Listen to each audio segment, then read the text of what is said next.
از جانب ما جمله یاران را سلام. هر که ما را دست دارد دستداران را سلام. هر کدام پیش گوید ای سرباز زنده باش، با کلانان بنده ایمان جمله یاران را سلام. سلام درود ما را بپذیرید آموزگاران، اندیاران و حاضران گرامی. جمع آمدن یکایک ما و شما در صحنه بی سبب نیست. ما امروز جمع آمدیم تا روز سعید الحمد روز ارتش ملی را جشن گیریم. من وطن افتخار به صف قوای مسلح جمهوری تاجیکستان داخل شده برای صداقت به حق خود و سرور دولت سوگند یاد میکنم و با تنتنه قسم میخورم قانون اساسی و قانونهای جمهوری تاجیکستان را قطعی رعایت میکنم. آیین‌نامه های عربی همراه فرماندهان و سرداران را به چون و چرا اجرا مینمایم. سرباز با شرف با انتظام دلیر و هوشیار باشم. قسم میخورم که تا نفس آخر به خلق خود صادق باشم. نیرو و حیات خود را دریغ نداشته وطن را مردانه‌وار و مایرانه مدافع میکنم. اما دشواری و محرومیت‌های خدمت عربی را ثباتکارانه پس سر مینمایم. سر دولتی و عربی را قطعاً پنهان می‌دارم. اگر من این قسم تنتنه‌وار خود را شکنم، بگذار به جزای سخت قانون و نفرت خلق گرفتار شوم.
ای گفتگو بیو زیر پای میهن سخن کنید. ای جستجوی همدم سر آغاز پیکار نو کنید. اندیشه پیش بیو ز پیکار معاصر بگیر. قرن نو است ترکی خیال نو کنید. در عزی وطن جان فدا خواهیم کرد. قرض است به مرد برا ادا خواهیم کرد. گر دشمن شرقی بخیزد به سرش، دو پایی برا ز تن جدا خواهیم کرد. ذکر دل من همیشه نامی وطن است. افراد زبان من کلامی وطن است. من واصف عشق وطنی محبوبم. فهرست کتاب من کلامی وطن است.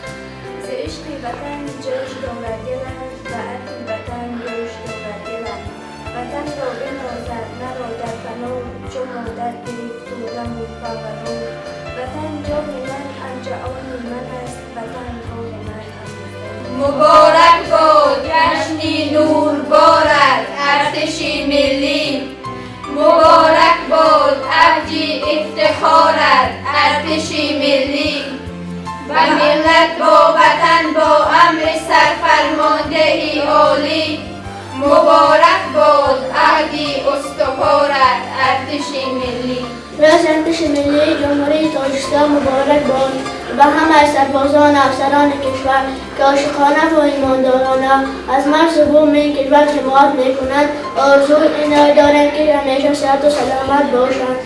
23 فوریه روز قوه‌های مسلح جمهوری تاجیکستان می باشد. با فرارسید این روز مهم همه همدیاران، دوستان و برادران و هموطنان گرامی خود را تبریک و تهنیت می نماییم. جشن 23 февраля مبارک باد. Слава всем ребятам, кто покой наш бережет, кто бесстрашно на границе службу Родину несет, чтобы вся страна большая жила в мире и добре, чтобы весело гуляли все детишки во дворе. Дорогие гости, учителя, мы с большим удовольствием официально поздравляем с Днем Защитника Отечества. Наши учителя, одноклассники, наши братья отцов, желаем вам уникальный ум, постоянного успеха, верных друзей и товарищей. Поменьше препятствий по пути к достижению цели. Оставайтесь всегда такими замечательными, настоящими, добрыми, мужественными, ответственными мужиками. Там смуглянка, молодаванка, собирает виноград. Я краснею, я бледнею, захотелось вдруг сказать, станем над рекою зорьки летние встречать.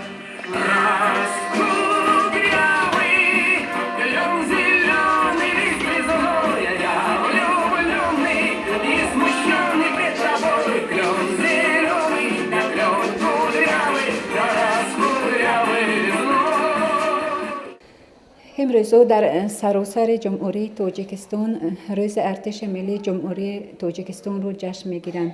از فرصت غنیمت دانسته همه سربازان، افسران، مردان شجاع وطن رو با روز ارتش ملی جمهوری تاجیکستان تبریک و تهنیت گفته برایشون صحتی، سلامتی تمنا میکنم. بگذار در تاجیکستان عزیز ما صلح، تنجی، آرامی پاینده باشد.